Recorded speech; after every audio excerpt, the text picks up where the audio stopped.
Vamos a continuar con el electrolítico, que es importante.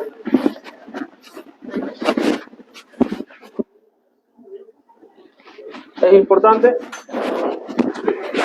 Uno se muere por cantidad. Los pacientes se mueren por nuestra culpa, no sabemos, se mueren. Por eso es bien importante saber cuáles son las pérdidas de un paciente, ¿no?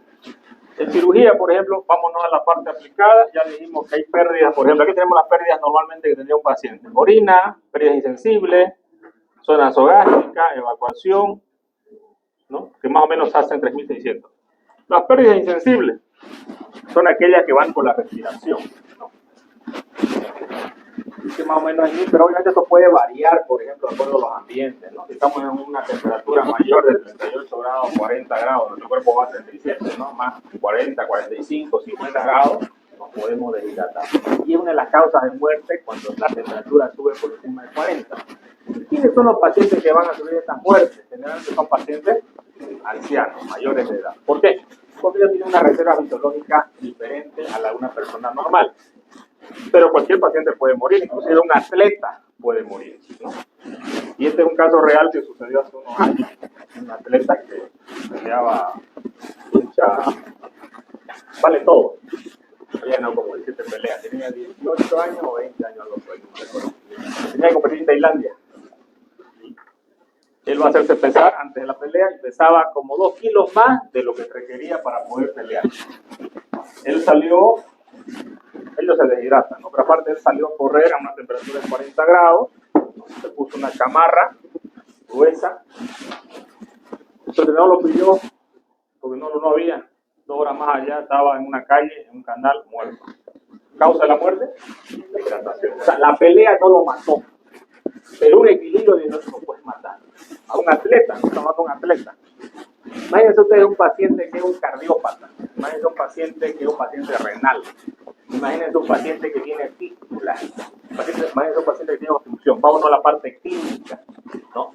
Por eso es que es importante este balance.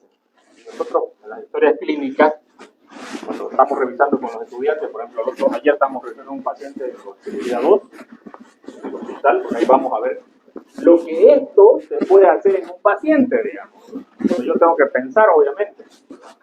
El paciente estaba con una obstrucción, un abdomen obstructivo por una cirugía que le hayan hecho, pero el paciente no podía defecar, estaba vomitando, y tras que nosotros lo vemos al paciente ya vemos algunos signos claros de infección, ¿no? Ojos hundidos, lengua seca, ¿no?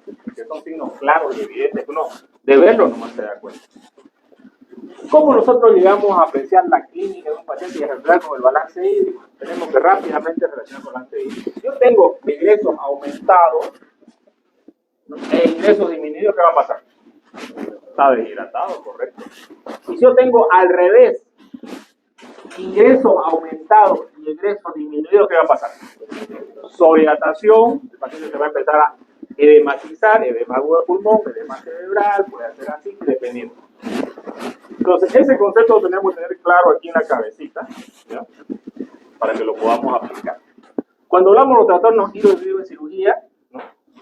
En cirugía los pacientes se nos mueren. Si un atleta se murió porque, digamos, obviamente se deshidrató demasiado, y es una muerte irreversible.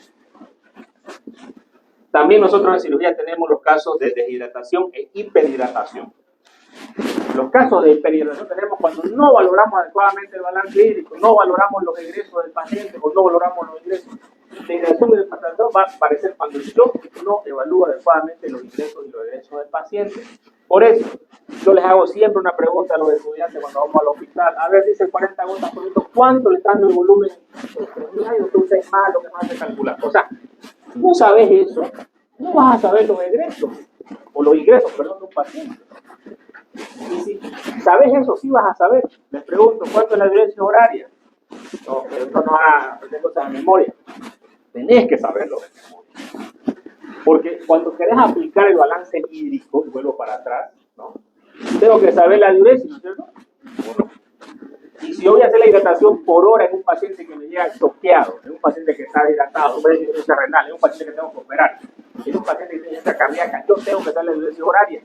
Y en algunos pacientes de repente tengo que medir otras presiones, como la presión venosa central, colocando un catéter en la aurícula. Por ejemplo, un paciente cardiópata, ¿no? Porque es muy fácil de sobrehidratar un paciente cardiópata. Entonces, por eso es importante llevarlo a la clínica. Otro trastorno que ocurre, que es ligado a los electrolitos, es la hipoosmolaridad o la hiperosmolaridad, ¿no? ¿Cuál es el principal electrolito que hay en la sangre? Bien, el sodio. ¿Y cuáles son los otros electrolitos que tenemos en el espacio intravascular? Potasio, pero ¿cuál es el más importante? Sodio. ¿Cuál es otro soluto importante en la...? No, no es importante, porque no es la cantidad. ¿Cuál? No, tan fuerte. No. ¿Quién valora la molaridad? No, pero la molaridad se valora por el sodio, por 2, más glucosa, más urea, correcto. A ver, un paciente que tiene hiperglicemia, hablemos de un paciente que es diabético, hiperglicemia. ¿Han escuchado ustedes por ahí de repente en los TikTok que miran? Hiperosmolar, coma hiperosmolar. ¿No han escuchado? Coma hiperosmolar. Coma hiperosmolar. Que ocurre en los diabéticos, ¿no es cierto? Se sube la glicemia a niveles por encima de 500, ¿no? Y el paciente hace una hiperosmolaridad en la sangre. ¿Cuánto es la osmolaridad normal del plasma? De 280 a 310 miliomoles. ¿Ya? ¿Tengo que saberlo de memoria? Sí. Porque si yo calculo la osmolaridad de un paciente con coma hiperosmolar, puede tener una hiperosmolaridad. Entonces, en ese paciente, ¿usted qué soluciones va a usar? ¿Isotónicas, hipotónicas o hipertónicas? Bien, hipotónicas. Es el único caso que ustedes usarían soluciones hipotónicas. Soluciones que tengan menos de la osmolaridad del plasma. ¿Cuál es una solución hiposmolar? Cualquiera que esté por debajo de 280, ¿no es cierto? ¿Y cuál es una hiperosmolar? Cualquiera que esté por encima de 310 miliomoles. Entonces, eso lo tengo que tener claro aquí en mi cabecita. ¿De qué? 280 menos 10 miliomoles. Libro de fisiología, Guyton, pero está ahí en el Guyton. Pero bueno, tiene que hacer ese parámetro más o menos. Muy bien. Entonces, cuando nosotros hablamos de hipernatremia, hablamos de hiperosmolaridad, ya que el sodio es uno de los principales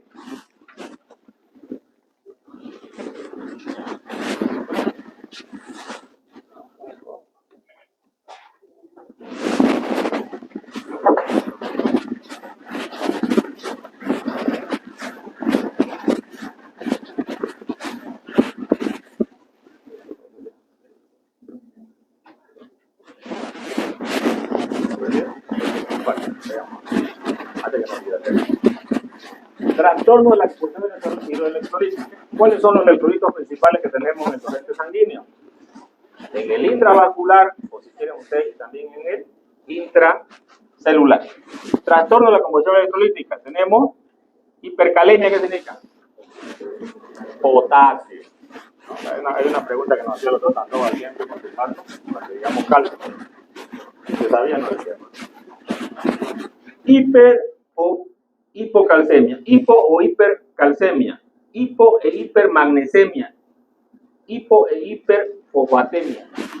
Los electrolitos más importantes que nosotros tenemos son el sodio y el potasio. Y generalmente el que va a dar el desequilibrio va a ser el sodio. ¿Por qué? Porque obviamente en la fórmula de osmolaridad es el que tiene mayor cantidad. Casi prácticamente lo tenemos en mayor cantidad. Entonces, ¿qué es una deshidratación? ¿No? ¿Y cómo se va a presentar? ¿Cuáles son las causas de la deshidratación? Cuando yo veo a un paciente deshidratado en el hospital, yo tengo un problema de un caso clínico, porque eso es lo que tenemos, ¿no? Nos llega a la emergencia, está el paciente en piso, está el paciente en quirófano, el paciente está en UTI. ¿El paciente clínicamente tiene signos? Sí, señores, tiene signos. ¿Cuáles son estos signos? Disminución de la turgencia de la piel, ojos hundidos, como el paciente que les comenté, hipotensión, taquicardia, pulso débil, hipotermia, frialdad, choque hipovolémico, debilidad y calambres musculares, apatía, conmoción mental y oliguria. Muchos de estos signos yo los tengo que valorar clínicamente y me puedo dar cuenta de la clínica. Ahora, si yo sé la clínica, tengo que buscar las causas, ¿no es cierto? Pero cuando yo estoy con el paciente en la vida real, en el hospital, en la clínica, en el consultorio, donde ustedes quieran, en la calle, por último, yo voy a ver esto, lo que puedo valorar con mis sentidos y también de repente haciendo los signos vitales. Y luego voy a ver cuál será la causa. ¿Es importante la causa? Obvio. Entonces nosotros deberíamos primero, esto ya está primero y esto ya está. ¿Cuáles son las causas? Pérdidas extrarrenales, por ejemplo, gastrointestinal, vómitos, diarrea, fístulas que tenga el paciente, un drenaje de Escherichia que tenga el paciente, una colostomía, una ileostomía. Son pacientes que tienen pérdidas gastrointestinales, una fístula gástrica, una fístula esofágica, ¿no? Una fístula duodenal. Son pacientes que tienen pérdidas y esas pérdidas me pueden llevar a deshidratación. Por eso, como médico, yo debo valorar las pérdidas gastrointestinales, que son muchas. Pérdidas cutáneas también pueden ser por el sudor, por ejemplo, en la calor, nos vamos a correr como hizo ese atleta, ¿no? Se deshidrató al punto que su sistema fisiológico no pudo adaptarse, y si no se adapta el cuerpo, ¿qué hace? Para. ¿No? ¿Para por qué? Porque probablemente es hipopotasemia. La hipopotasemia es importante para la función cardíaca, ¿no? Y el paciente hizo paro y murió. Lo mismo pasa con los pacientes en el hospital. Pérdidas renales.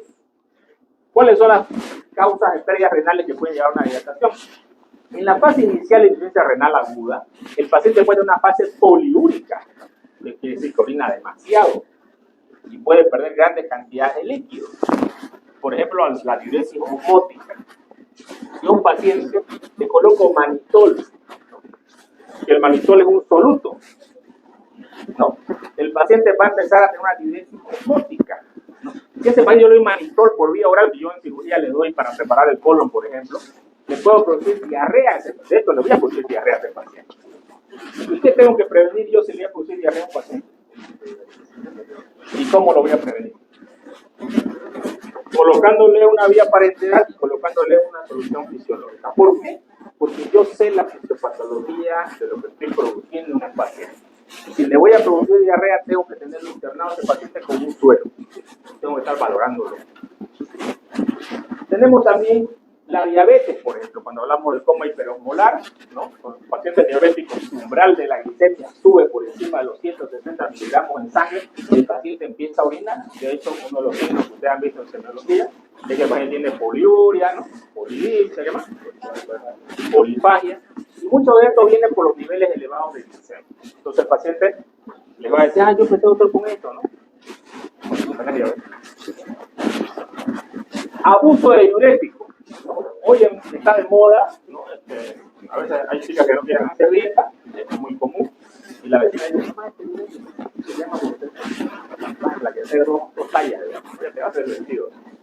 Y bueno, empiezan a tomar y algunas llegan a tomar esto de forma consecuente y muchas veces el abuso de estos diuréticos también me puede llevar a deshidratación, ¿no? Tenemos la insuficiencia suprarrenal. ¿Qué hormona produce la glándula suprarrenal? En la fisiología, que va a nivel del riñón absorbiendo bien la aldosterona. Yo tengo menos aldosterona, no voy a reabsorber adecuadamente, ¿no? Entonces, por consecuente, yo voy a tener una diuresis más aumentada. Por eso, la insuficiencia suprarrenal va acompañada de estados de deshidratación. Y se acompaña también, como no hay reabsorción de sodio, el paciente probablemente va a tener también hiponatremia. Entonces, siempre que nosotros tenemos algo, tenemos que pensar de dónde viene. Bueno, ¿cómo va a estar el laboratorio? Vamos a tener hemoconcentración. ¿Qué significa la hemoconcentración? El hematocrito se va a elevar porque el paciente está deshidratado, pero no es que estén los glóbulos rojos más elevados, sino que el volumen de sangre ha disminuido y a consecuencia de esto, el paciente tiene como que el porcentaje de glóbulos rojos más elevado. Como su nombre indica, porcentaje. Significa que la cantidad de algo dentro de un volumen. Si el volumen lo reduzco en líquido, el hematocrito sube. ¿No?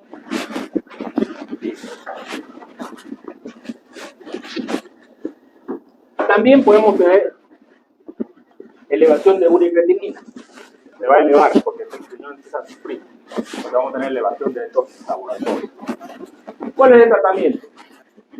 Dependiendo de la situación, ¿no? Vamos a hablar si lo estamos viendo en la parte hospitalaria o en la parte que no es hospitalaria, ¿no? Pero generalmente en el hospital no nos vamos a dar soluciones por bien novedosas. Vamos a empezar con soluciones salinas o bien lactato. Nosotros usamos soluciones salinas o bien lactato porque tiene una molaridad normal, isomolar, la misma molaridad del plasma. ¿Cuántos gramos de sodio tiene un litro de suero? 0.9% es la solución. ¿Pero qué significa 0.9%? Significa que tiene, ¿perdón? Correcto. ¿Y cuánto sería en 1000? Sería 9 gramos, ¿cierto? ¿Todos lo entienden eso? Bien. Si ustedes lo entienden eso, ustedes van a entender muchas cosas. Muy bien. El rigelactato es una solución que aparte de tener sodio, ¿no? Tiene aparte de eso bicarbonato, ¿no? Es una solución que prácticamente ya la estamos dejando de uso, pero la seguimos usando, pero no como lo usábamos antes, ¿no? Antes se decía que le pongamos lactato a los pacientes deshidratados porque ya le estamos poniendo bicarbonato. Sin embargo, para que haya un desequilibrio, lo más importante es entender la causa. ¿Cuál es la causa de ese desequilibrio? Y si es un desequilibrio ácido-base, la causa del equilibrio ácido-base. Porque nada sirve que yo trate el síntoma, ¿no? Yo estoy con un dolor acá, me duele el apéndice, y bueno, aquí, bueno, el doctor tú me haces antibiótico y tú me haces analgésico. ¿Me está tratando la causa de mi afección? No, me está tratando los síntomas. ¿Qué es lo que tendría que hacer él? Yo tengo una apendicitis aguda. Correcto. Tiene que hacer cirugía. Tiene que hacer la extracción del apéndice para que yo pueda sanar. Y no solamente tratarme los síntomas. Tenemos que ver siempre la causa. Muchos médicos cometen este error cuando hablan de los desequilibrios electrolíticos. Quieren compensar, pero nunca buscan la causa. ¿Por qué? Siempre que tenemos que buscar por qué. ¿Cuál es la causa? Muy bien. Tenemos que empezar a hidratar al paciente, y si es un paciente adulto normal, una regla de oro así grande, digamos, para que no se olviden, 2000 ml. 2000 ml. A chorro. Obviamente, tenemos que tener cuidado de dos cosas importantes. La causa. Si un paciente tiene insuficiencia cardíaca, usted le pone 2000, ustedes lo encargan. Si un paciente tiene insuficiencia renal, usted le pone 2000, lo encargan. Yo tengo que saber que tiene que estar bien la función cardíaca, la función renal. Muy importante. ¿Ya? Pero un paciente que normalmente tendría bien esas funciones, yo le puedo poner 2000 ml. Pero sabemos que varía de persona a persona, ¿no es cierto? Entonces, un paciente que pese 70 kilos, la regla es 30 a 50 ml por kilogramo de peso, estar a chorro. Eso es la fórmula que uno hace cuando hablamos de darle, porque no es lo mismo, ¿no? Si yo pago 50 kilos, no es lo mismo que te 100, digamos, ¿no? O es lo mismo. No. Por eso, mejor calculamos por ml, por regla, 30 a 50 ml la primera hora. ¿Y qué debemos valorar? Diuresis. Importante. 0,5 a 1 ml, aquí de 0,5 a 0,7, no me peleo por 0,3, ¿ya? La diuresis normalmente tendría que estar bajo este parámetro. Si yo tengo una diuresis en una hora menor de esto, poliuria. Si tengo una diuresis por encima de esto, tiene que ser que el paciente estar con una poliuria. Vigilar los electrolitos. Ver si acompañado de la hidratación existe hiponatremia, que es lo que probablemente puede existir, ¿no? Que es el sodio principal que va, ¿no? O si hay trastornos de otros electrolitos. Puede ser calcio, puede ser magnesio, puede ser potasio, pero es más raro. Generalmente es el sodio. Y corregir estos trastornos.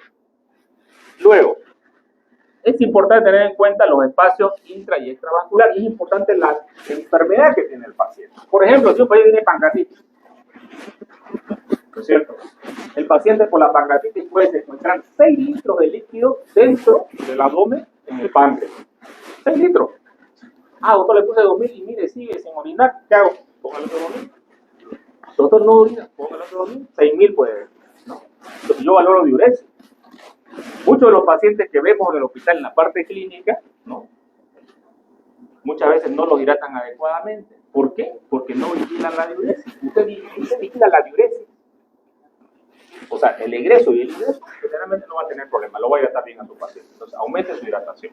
Y o sea, siempre valore diuresis y corrija si no hidrata. Vamos a la hiperhidratación. Como vemos, hay causa, pero esto debería estar primero. ¿Cuál es la clínica de un edema agudo de pulmón? ¿Cómo se presenta el edema agudo de pulmón? El paciente no puede respirar, queda una respiración dificultosa, empieza a botar una espuma color ladrillo, ya que es típico, sí, no me acuerdo, pero yo tengo el nombre, pero no me acuerdo. Creo que era el doctor Escobar. Pero sale un salpullido color anaranjado de la boca, el paciente está estresado, empieza a respirar de forma rápida, ¿no? Ustedes tienen que darse cuenta de esto. Voy al libro, digamos, ¿no? ¿Cómo era? No. Si ustedes tienen un edema agudo de pulmón, tienen que ir a la actuación. Signos de sobrecarga circulatoria. ¿Cuáles son? Ustedes apuntan los pulmones, van a estar respirando. Y generalmente, si esto ha sido rápido, los edemas no van a aparecer. Pero si esto ha sido lento, de pronto ustedes lo van a ver al paciente, usted está más gordito, digamos, ¿no? De un día al día siguiente. Significa que el paciente está haciendo insuficiencia cardíaca y está haciendo edema. ¿No es cierto? Y los líquidos están trabajando. Cuando tenemos pacientes sépticos, por ejemplo, también los pacientes edematizan. Los hemos edematizado, hinchados. ¿Cuál es el laboratorio? Si el otro era hemoconcentración, en este vamos a tener hemodilución, o sea, lo contrario.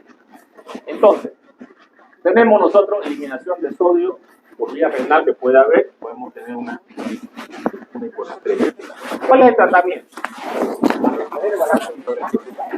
Entonces, ¿cómo yo mantengo la glucosa? Sabiendo los ingresos del paciente, ya lo digo, no lo voy a volver a repetir. Restringir los ingresos hasta conseguir un balance negativo. ¿Qué es un balance negativo? Correcto. Yo le voy a agregar al paciente 5 litros. ¿Cuánto tiene que orinar? ¿O tiene que ingresar? 6. Este es un balance negativo. Estamos balance negativo. Bueno, tenemos luego el edema agudo del pulmón. Y tu pulmón es un tratamiento realmente urgente, donde yo rápidamente tengo que actuar en el paciente, ¿no? Generalmente, cuando tenemos un edema agudo del pulmón, es una situación de emergencia. Usted olvide hacer las causas, no vaya a buscar ese rato el libro, a ver, busco la guía, busco dentro de la página que usted tiene. Usted tiene que tratar, tiene que sacar el líquido. ¿Cómo puede sacar el líquido del cuerpo? Pone un antibiótico de asa que funciona rápido, de forma furosemida. Entonces, ustedes la actuación que tienen que hacer es colocar furosemida. ¿Cuántas furosemidas? Bueno, van a ir colocando a medida que el paciente va a tener, porque esto es una emergencia. Y doctor, ¿le puede hacer una insuficiencia renal? Bueno, después ya lo llamo al nefrólogo que se la arregle, ¿no? Pero primero usted tiene que saber la vida o no. ¿Qué es lo primero? La vida. Después lo demás lo arreglan, como dicen. Se va a arreglar. Si el paciente tiene insuficiencia cardíaca, puede usar cardiotónicos, ¿no? Drogas vasoactivas, dopamina, ¿no? Dependiendo la causa. Muchos pacientes que tienen, por ejemplo, hipertensión son proclives a hacer edema agudo de pulmón. Los pacientes que tienen insuficiencia renal son proclives a hacer edema agudo. Entonces vamos a usar la furosemida. Bueno, y si no funciona la furosemida porque de repente ya el riñón está fallando y no hay un antibiótico base, o el paciente tiene insuficiencia renal y está mal, lo único que le queda es la diálisis. Entonces no se ve, mentira, vaya a los hospital le van a ver un montón de pacientes que dializan. Generalmente los pacientes que dializan, ustedes tienen que tener mucho cuidado. Un paciente que dializa no lo puede sobrehidratar. No puede sobrehidratar, o él se puede sobrehidratar. ¿De qué mueren los pacientes que tienen problemas renales? Edema agudo del pulmón. ¿Por qué mueren? Porque se sobrehidratan. Porque la furosemida en ellos no funciona.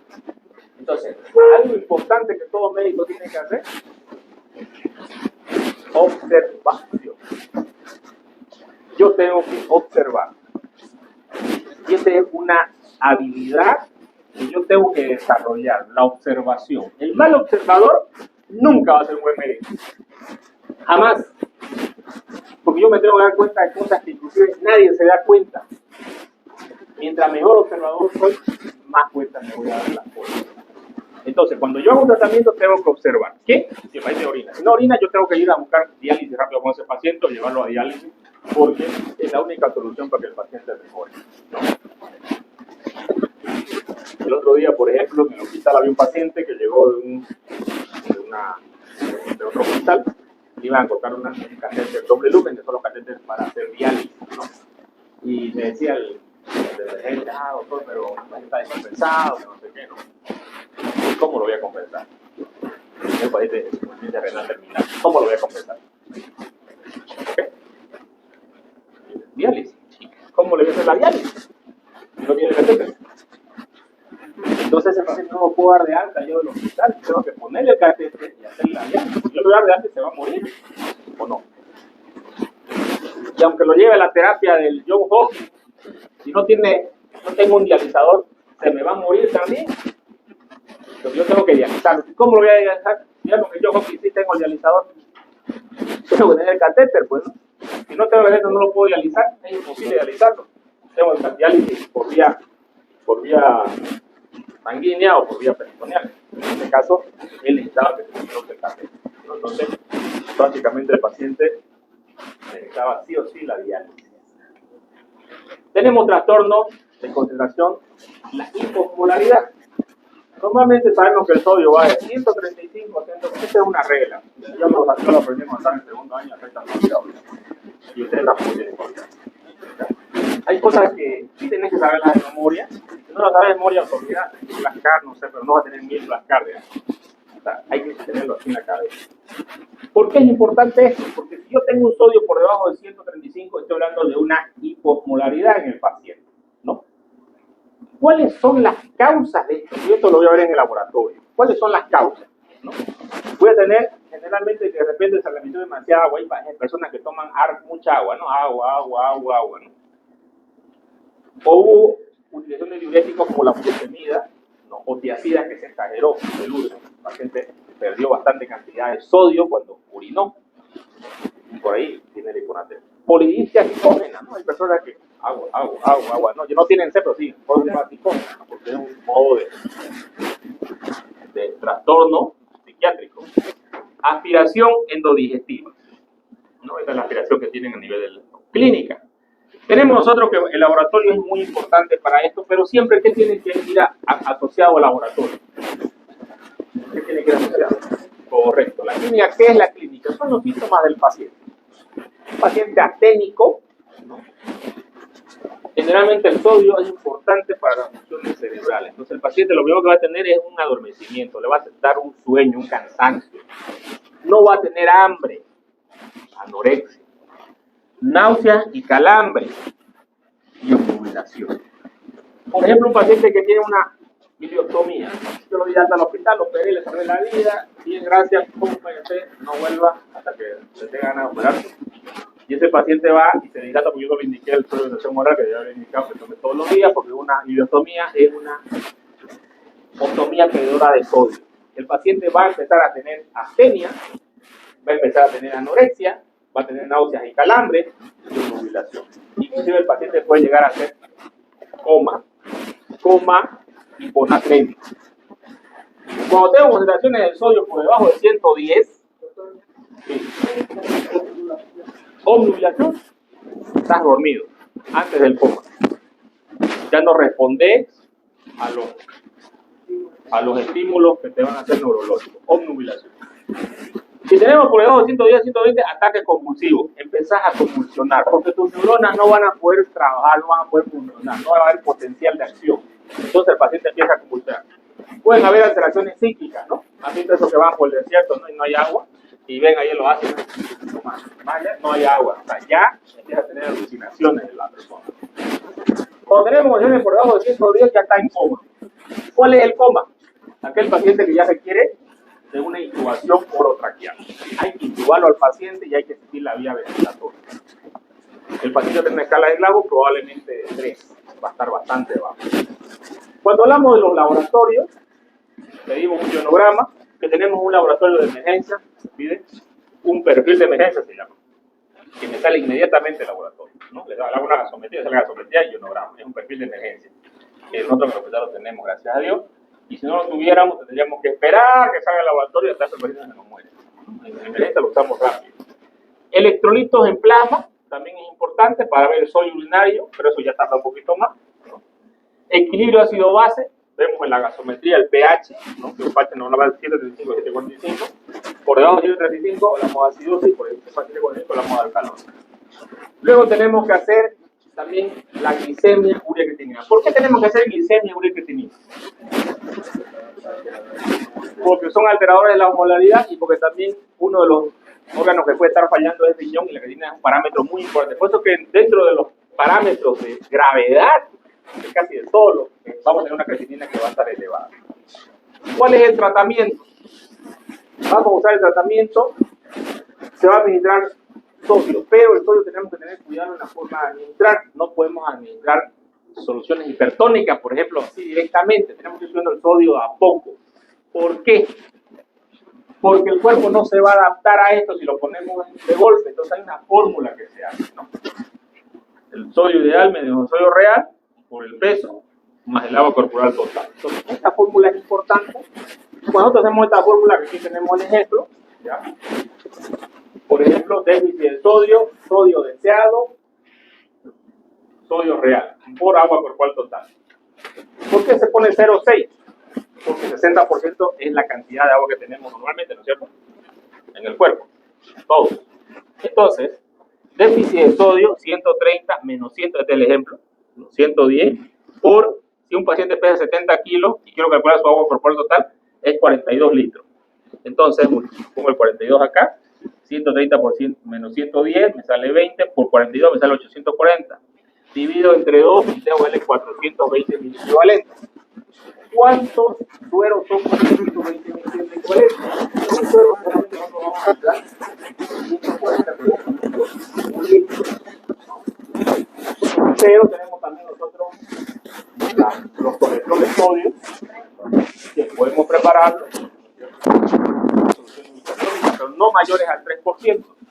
Entonces, si fuéramos en cantidad de volumen, podemos administrar 3, ¿no? Entonces, solo se va a reponer la mitad en las primeras 24 horas. Agua corporal total. El agua corporal total es el 60% del cuerpo. De esta forma, 0.3 por agua corporal total. Hiperosmolaridad o hipernatremia. Causa. Ahora hablamos de lo contrario. Generalmente las causas de hipernatremia las producimos nosotros en el hospital, porque damos a veces demasiada cantidad de líquido hipertónico en algunos casos, por eso siempre es importante valorar. Pero ¿cuáles son las causas? Aumento normal de la pérdida extrarrenal, puede ser fiebre, respiración, taquimia, ¿no? Puede haber una traqueostomía que pierda cantidad, sudoración excesiva por la fiebre, ¿no? O una persona que sude excesivamente por el calor, vómitos. Tenemos el aumento normal de la presión urinaria en diabetes insípida. ¿Cuál es la diabetes insípida? ¿Qué bloquea la diabetes insípida? La hormona antidiurética. ¿Dónde se forma la hormona antidiurética? En la neuromuscular. ¿En qué caso, doctor, usted va a tener una diabetes insípida? Pacientes con TEC, por ejemplo. ¿Ya? Se asocia. Paciente TEC, ¿no? ¿Sabe qué? Traumatismo craneoencefálico. ¿Sí? ¿En qué otro caso, doctor, vamos a tener insuficiencia de la hormona antidiurética? ¿No? En un paciente que tenga un síndrome de Sjögren, ¿han escuchado eso? No. Es cuando una paciente embarazada tiene una hipovolemia severa y de pronto hay hipoflujo a nivel del cerebro y sufre la hipófisis. Y al sufrir la hipófisis, la paciente no secreta hormona antidiurética, entonces el paciente efectivamente y puede llegar a una diabetes insípida. También tenemos las nefrogénicas a nivel renal. Estas son de origen central, la que hemos dicho, y esta, la pielonefritis, que es una infección, que es muy común por si acaso. Tuvimos una docente que ahí nos muere, estuvo en terapia, con una pielonefritis, y es grave. Glomerulonefritis, que es la infección del glomérulo. Ingreso excesivo de sodio, sin aporte de agua, ¿no? Y hipodipsia. La clínica setistensa, afectación del sistema nervioso central, hay agitación, delirio, convulsiones, estupor y coma. Resequedad de la lengua y mucosa, fiebre oliguria marcada y temperatura de 40 grados. Esta es una causa muy común, por ejemplo, en los migrantes que venían en los barcos, ¿no es cierto? Y no había, se les acabó el agua y se perdieron, ¿no? Y empiezan a tomar el agua del mar. Ellos van a hacer hipernatremia, hiperosmolalidad y van a morir por esta causa, ¿no? Porque van a tener agitación hasta que mueran.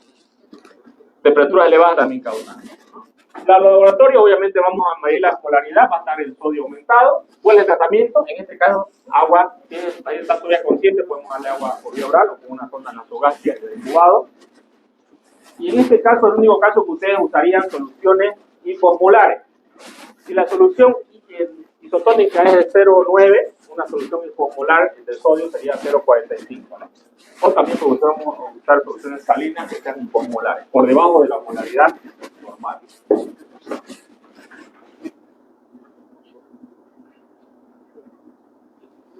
Esta es una fórmula de agua más por encima de 170. Calculo el agua corporal total por el peso, sodio normal por agua corporal total, dividido entre sodio medio.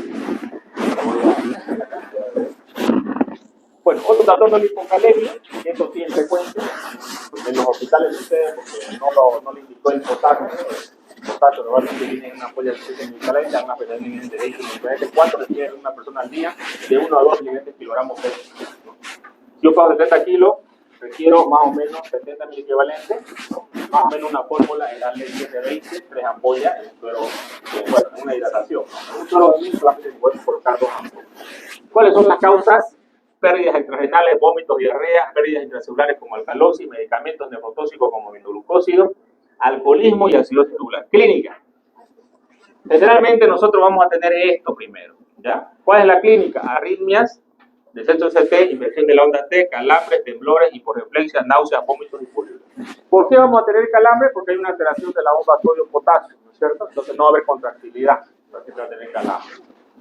¿Cuál es el tratamiento? Tenemos, si el paciente está consciente, podemos administrar suplementos de potasio por vía oral, que se puede, si no hay clínica, pero si hay clínica debemos hacerlo por vía endovenosa. Aquí nosotros tenemos, ¿no?, el ST, que va a estar disminuido, un ST disminuido, que es lo que tenemos abajo, pero cuando hay un aumento del potasio, vamos a tener una onda T picuda, ¿no es cierto? Y eso me indica hiperpotasemia. Por eso que es importante relacionar clínica con laboratorio, ¿no? Como el caso que yo les comenté al comienzo, que estaban a prueba de ponerle potasio y el paciente estaba pues normal, digamos, ¿no? Y al final después le hicieron un laboratorio y no iba con la clínica. Entonces yo cuando no hay la clínica tengo que tener cuidado. Casos de hiperpotasemia. Puedo tener una hipopotasemia leve, una hipopotasemia moderada o una hiperpotasemia grave. El paciente que les comentaba el otro día, por ejemplo, tenía potasio de 6.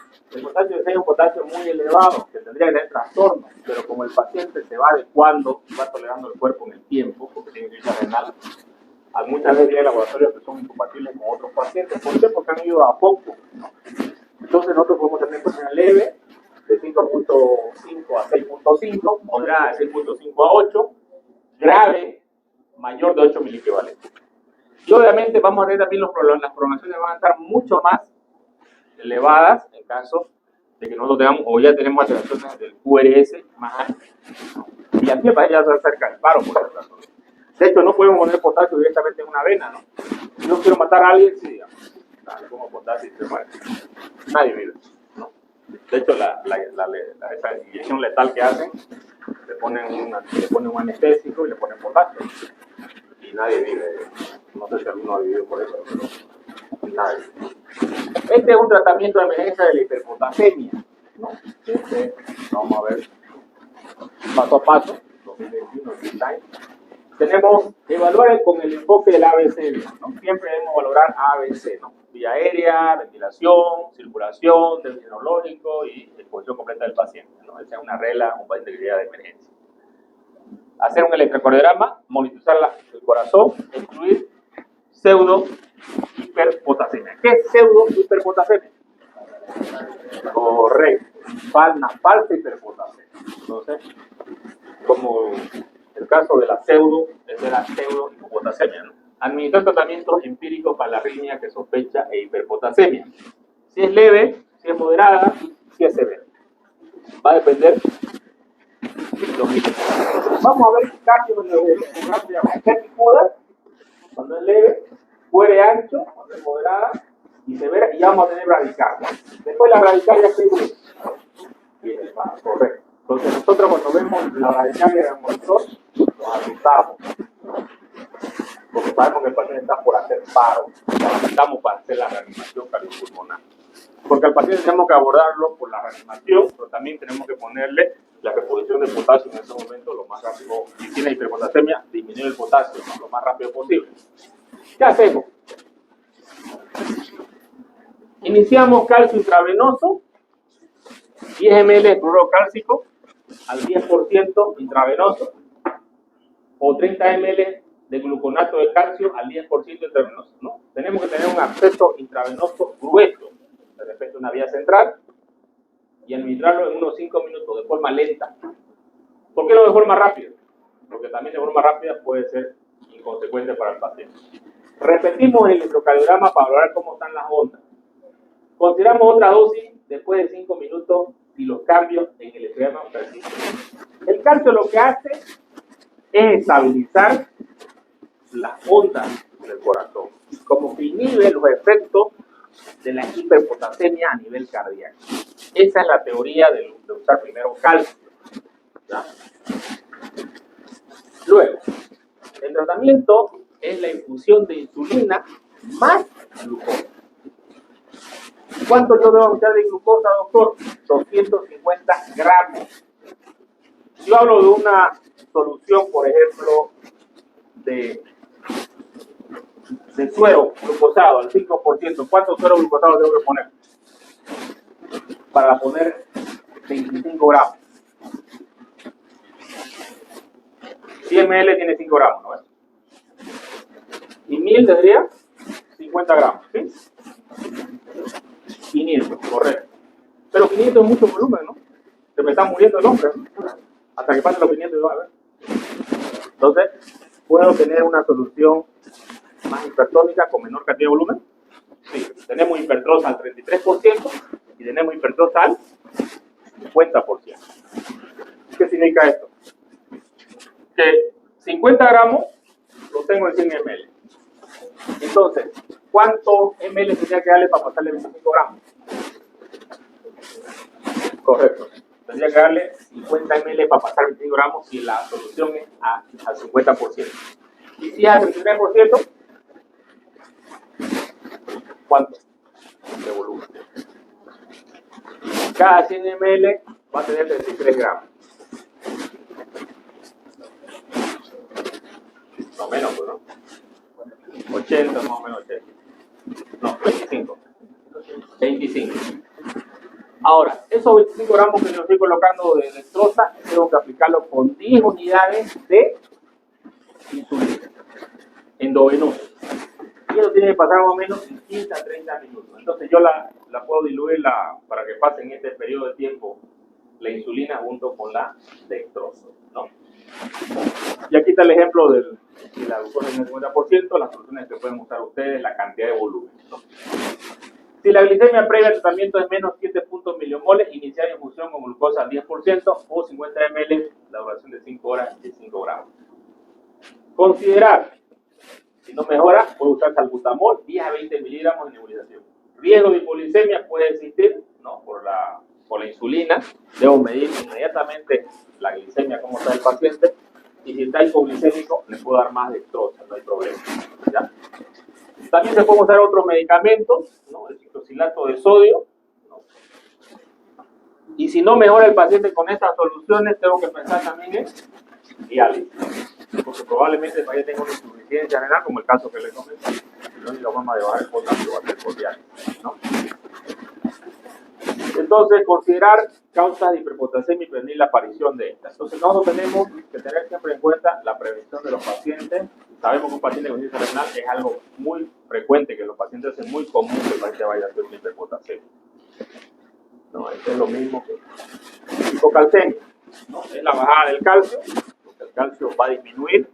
¿Cuál va a ser la clínica de los pacientes? Calambre, parestesia, debilidad, confusión, fatiga, alucinación, hipotensión prolongada, QT prolongado, falla miocárdica, caída del pelo, ¿no? Que eso va a ser en mucho tiempo, dermatitis, que puede aparecer si va esto poco a poco. Generar el calcio, 10 miligramos para arriba va, pero tenemos menos de 8.5, hablamos de hipocalcemia. ¿Cuáles son las causas? Puede ser deficiencia de vitamina D, hipoparatiroidismo, hipoalbuminemia, hipomagnesemia, pancreatitis. ¿Por qué pancreatitis? Porque los pacientes hacen saponificación de la grasa por la enzima que sale en el nivel del peritoneo, y al saponificarla va a bajar el calcio. Entonces, en la pancreatitis el calcio puede estar bajo, y es un parámetro que nosotros medimos. Mala absorción, eso a nivel intestinal. Hiperfosfatemia, medicamentos que pueden bajar el calcio, glucemia, barbitúricos, nefropatía, hepatopatía. ¿Cuál es el tratamiento? Usamos el sulfato de calcio, que tiene al 10%. Podemos aplicar más o menos a una ración de 4 kilogramos hora de calcio elemental. ¿Cómo vienen las ampollas? 10 ml al 10%. ¿Cuánto sería de gramos? 10 ml. 10 ml sería 10 gramos. 10 ml, 1 gramo, correcto. Entonces siempre tenemos que tener ese juego en la mente cuando vamos a dar las indicaciones. Por ejemplo, van a hacer una ampolla, 2 ampollas, digamos, al 10%. ¿Cuántos ml vamos a aplicar al 10%? Si es una regla general para no olvidar. 100 ml una solución al 10% es igual a 10 gramos, calcio 100 ml en solución. Hipercalcemia. ¿Cuáles son la clínica? El paciente va a tener anorexia, va a tener náuseas y vómitos, va a tener arritmias ventriculares, obnubilación, neurolitiasis renal, acortamiento del QT, sonda ST ampliada. El estudiante nos va a dar pautas. Tenemos que buscar cuáles son las causas de esto frente a la clínica. Niveles hospitalarios, linfoma, ¿no? El linfoma, que es un cáncer, el mieloma, que es un cáncer que come hueso, el famoso cáncer comedor de hueso, cáncer de mama que ya tenga metástasis a nivel óseo, o también cáncer de pulmón a nivel óseo. El calcio va a ir liberándose, ¿no? Y tenemos también a nivel ambulatorio el hiperparatiroidismo. Medicamentos, tiazidas y toxicidad de vitamina A y D pueden causar también hipercalcemia.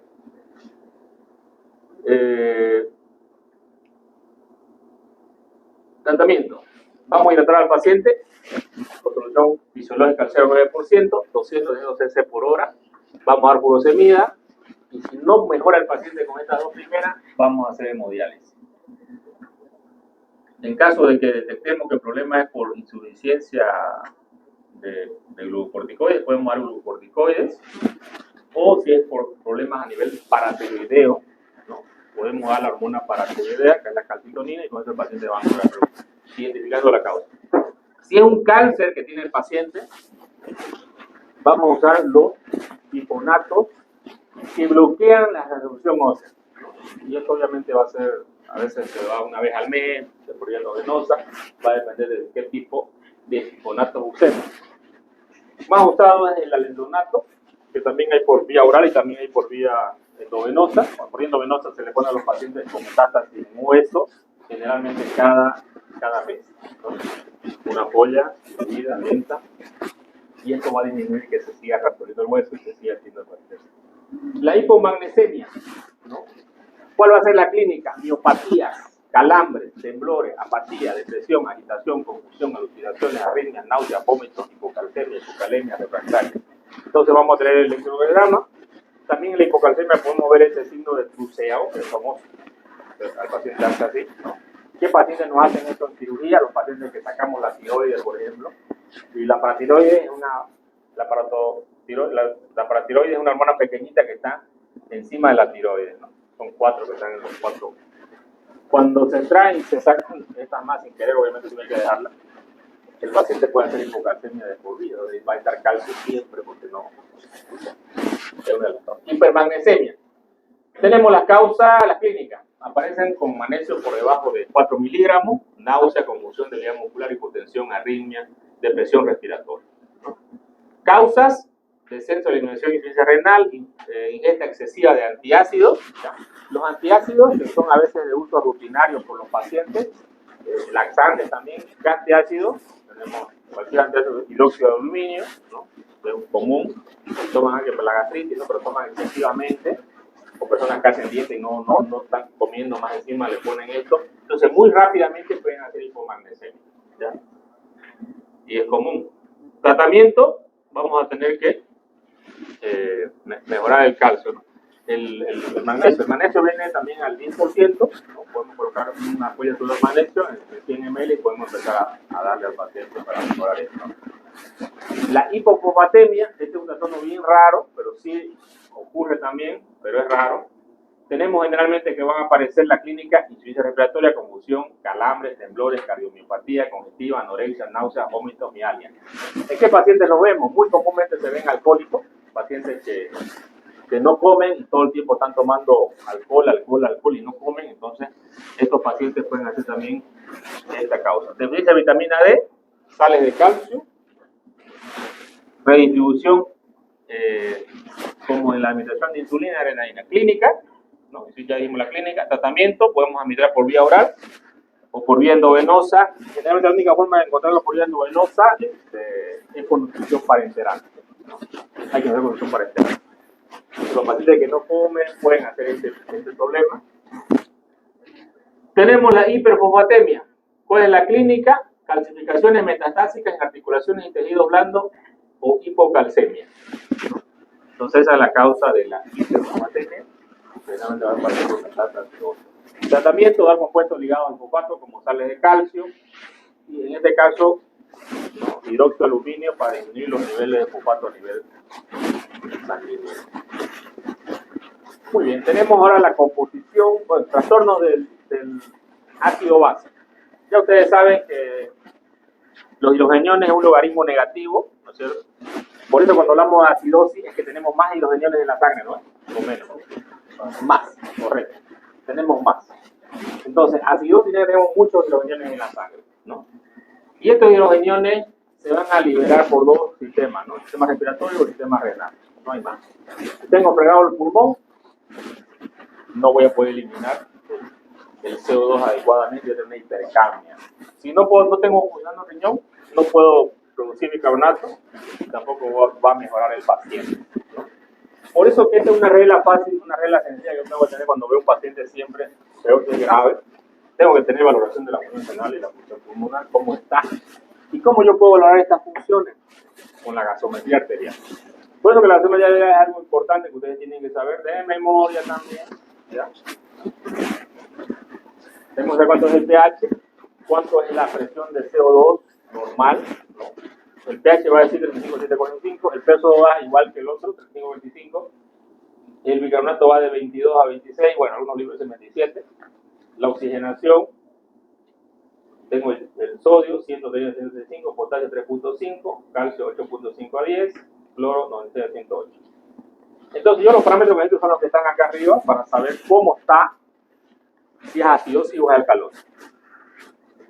Es importante que yo voy a ver ciertos síntomas en un paciente dependiendo si tiene una alcalosis respiratoria, una acidosis respiratoria, una acidosis metabólica o una alcalosis metabólica. Lo más común que tenemos en medicina son las acidosis metabólicas, que pueden aparecer en los estados de shock, estados de sepsis, acidosis metabólica. Pero la acidosis metabólica no significa que yo tengo que darle bicarbonato nomás al paciente, ¿no? Y aquí voy a comentar un caso rápidamente de un paciente que llegó a la emergencia, tenía una clínica, una paciente que era obesa, diabética, y le hacen la ecografía de la emergencia y se ve líquido, ¿no? Tenía acidosis. Y el médico de emergencia, el interno en medicina, con el diagnóstico de síndrome ascítico. La paciente llaman de medicina interna y dicen, doctor, queremos ayuda con cirugía. ¿Por qué? Porque la paciente parece que no tiene ascitis, tiene otra cosa. Y nos dimos cuenta que la acidosis de la paciente era refractaria. ¿Qué significa una acidosis metabólica refractaria? Que no mejora al bicarbonato. Le doy bicarbonato, no mejoraba la acidosis. Cuando yo tengo una acidosis refractaria en cirugía, tengo que pensar que hay algo que está mal en el paciente. En este caso, hicimos la ecografía, había líquido, hicimos una punción y sacamos pus. ¿Cuál era la causa de la acidosis metabólica refractaria? Peritonitis. Otro caso, un paciente que haga una necrosis intestinal, donde yo tengo también acidosis, ¿no es cierto?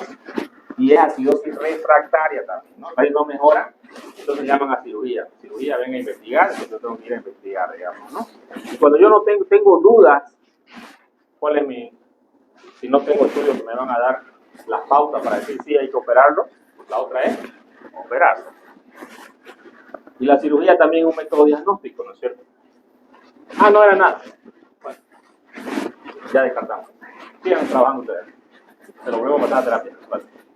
Pero generalmente siempre encontramos algo. Por eso que los clínicos, cuando tienen una acidosis refractaria que no mejora, por eso es importante, no cómo está la gasometría en ese momento, sino que es importante cuál es la causa que está haciendo esta acidosis, alcalosis. Es importante eso. Cuando yo veo una acidosis respiratoria, probablemente en qué paciente lo voy a ver comúnmente. Un paciente que no puede expulsar, una enfermedad común, el asma, por ejemplo, ¿no? El asma no puede el paciente expulsar el CO2 cuando tiene una constricción de los bronquios. Entonces va a tener. Cuatro, tener una alcalosis. Si yo tengo yo tengo una ansiedad y empiezo a respirar rápido, que es muy común eso también, ¿no? Hay ansiedad, la persona empieza a respirar rápido y esto está asociado no solamente, yo voy a tener que el paciente va a hacer una hipercalemia, por ejemplo, ¿no? Eso va a ser momentánea porque el cuerpo se va a descompensar, pero puedo respirar así de esa forma rápida, ¿no? Esa respiración me va a llevar a que yo hipoxigene también, pero también va a alterar, porque el cuerpo trata de compensar, ¿no? Con los riñones, que produzca más cantidad o disminuye la cantidad de bicarbonato, siempre va a haber una compensación sube o baja. Lo mismo cuando hablamos de la alcalosis metabólica, ¿no es cierto? Tenemos ciertos síntomas que el paciente va a tener y también el paciente puede tener confusiones, ¿no? Puede tener otras alteraciones a nivel sistema, porque ningún paciente que tenga acidosis o alcalosis no va a tener síntomas, olvídense, el paciente siempre tiene síntomas. Si ustedes le miden la frecuencia cardíaca está elevada, si ustedes le miden la frecuencia cardíaca está elevada, entonces todo va a estar alterado. Nosotros tenemos un sistema amortiguador, ¿no? Tanto a nivel de los pulmones como del riñón. Y estos se van a ver alterados frente a estos trastornos que el paciente puede tener ácido básico. Y siempre tengo que buscar la causa, ¿no? ¿Cuál es el defecto en una acidosis metabólica? No se está reteniendo el ácido fijo y hay pérdida de bicarbonato base. Entonces yo voy a tener que compensar. ¿Cómo se compensa? Con la respiración. Entonces, un paciente que está séptico, con una peritonitis, por ejemplo, ¿no? El paciente va a empezar a respirar de forma rápida, porque el cuerpo trata de compensar la acidosis metabólica que tiene. Entonces yo tenía taquimia en el paciente, ¿no? Si un paciente tiene alcalosis metabólica, ¿cuál es el defecto? Yo tengo la pérdida de ácido, ¿no? Y la ganancia de bicarbonato, demasiado bicarbonato, ¿no? Generalmente esto va a ocurrir en qué casos: pacientes que vomitan demasiado, pacientes con aspiración gástrica continua o obstrucción pilórica, ¿no? Estos son pacientes donde se queda más bicarbonato a nivel del tubo digestivo. ¿Dónde es? En el duodeno. Si yo se me sale todo porque lo vomito, obviamente el gato va a disminuir mi sangre. Aplicación excesiva de bicarbonato. Nosotros los médicos aplicamos esto excesivamente o excesivamente uso de diuréticos. Compensación, tenemos que nosotros, generalmente el pulmón va a ser el que va a tratar de compensar la acidosis, la alcalosis metabólica, ¿no?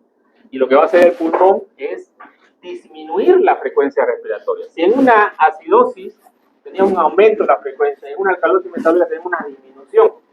Empieza a disminuir, ¿por qué? Porque quiere retener CO2 para poder compensar el riñón, correcto. Entonces, tenemos que darnos cuenta de esto. Los síntomas que vamos a tener son variados, ¿no? Acidosis respiratoria, ¿cuál es el defecto? Retención de CO2 por ventilación alveolar disminuida. ¿Cuál es la causa? Depresión del centro respiratorio, ¿no? Esta puede ser dada por sistema nervioso, enfermedades pulmonares, ¿no? ¿Y cuál va a ser la compensación? A nivel renal. El riñón trata de retener bicarbonato y secretan sales ácidas y aumenta la formación de amoníaco. Esto lo podemos ver, por ejemplo, en pacientes que tienen una alteración probablemente a nivel del un tequeado, por ejemplo, que está en coma, ¿no? No respira bien, o respira lento, ¿no? Y un paciente con una enfermedad obstructiva, un asmático, ¿no? Ese va a tener acidosis respiratoria. O un trauma de tórax con lesión bronquial, ¿no? Va a tener también acidosis respiratoria, ¿no?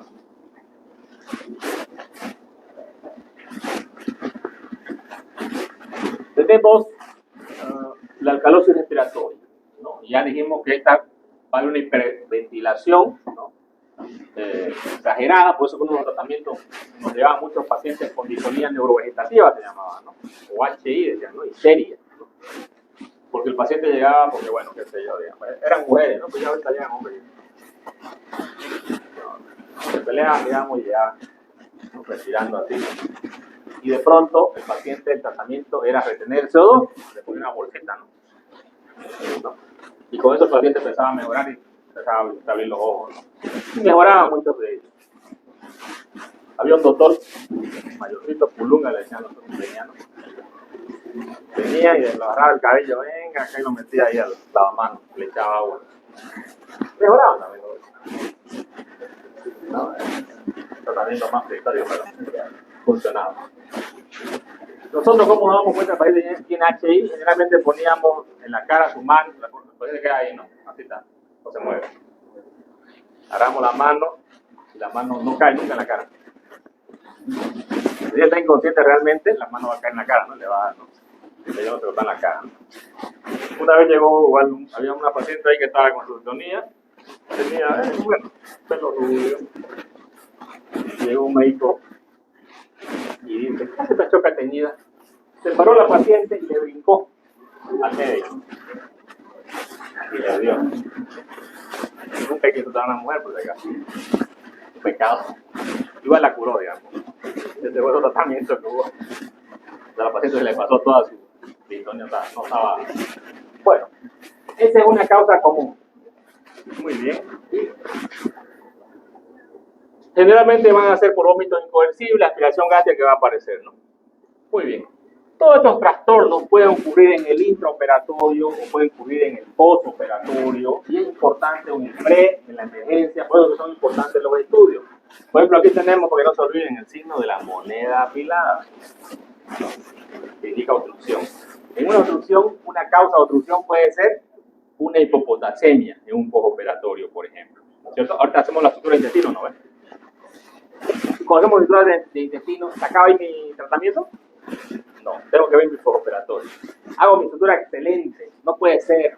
Hace 20 años que la hago, nunca me ha fallado. Pero el paciente no anda bien, me traen esta radiografía del paciente, el paciente está obstruido. ¿Qué hago?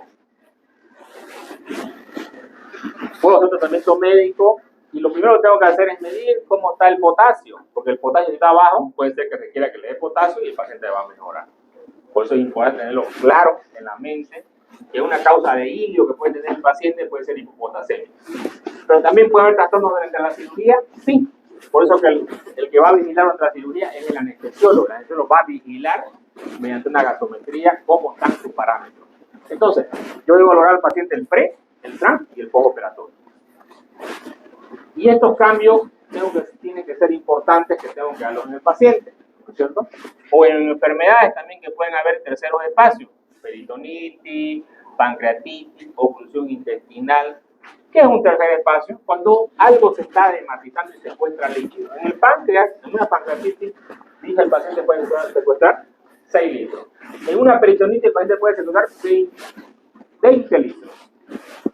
2 metros, póngale 1 milímetro, 1 milímetro que aumente, 2 metros, multipliquen, ¿no? Por 200, 20 litros. Importante tener en cuenta estos datos, ¿no? De tener esto en cuenta porque el paciente se va a deshidratar. Importante, la diuresia valorar 0,57 ml cuando damos los ingresos y los egresos, que es un parámetro importante para que yo diga, lo estoy hidratando bien. El paciente no lo estoy sobrehidratando, lo estoy bien. Entonces, ¿qué parámetros tengo que tener claro para no sobrehidratar a un paciente? Valorar siempre diuresia cuando yo administro líquido, ¿no? Y en algunos casos vías centrales.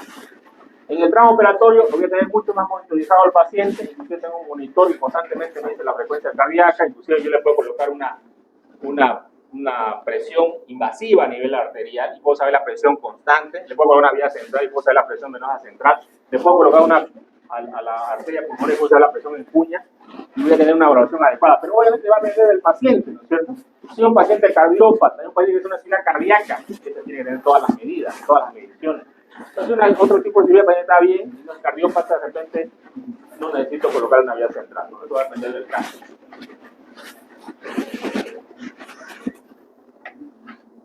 En el postoperatorio, importante vigilar adecuadamente al paciente, ¿no? ¿Qué es lo que tengo que vigilar al paciente? Empezando desde los ojos, la lengua. Hasta que la lengua haga así, yo veo si la lengua está seca, si está húmeda. Si está húmeda, está bien hidratada. Si no está húmeda, está seca, tiene que estar hidratado el paciente por alguna parte.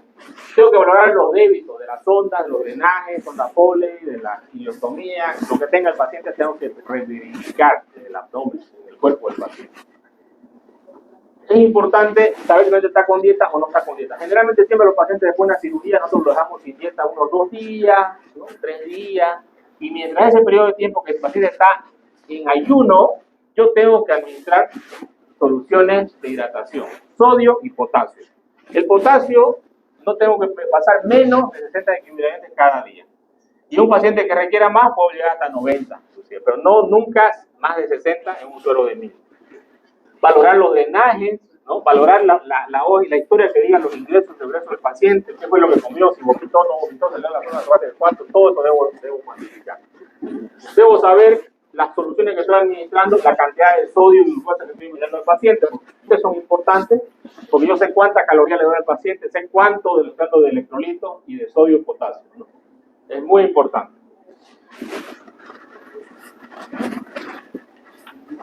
¿Terminamos? Se pueden almorzar.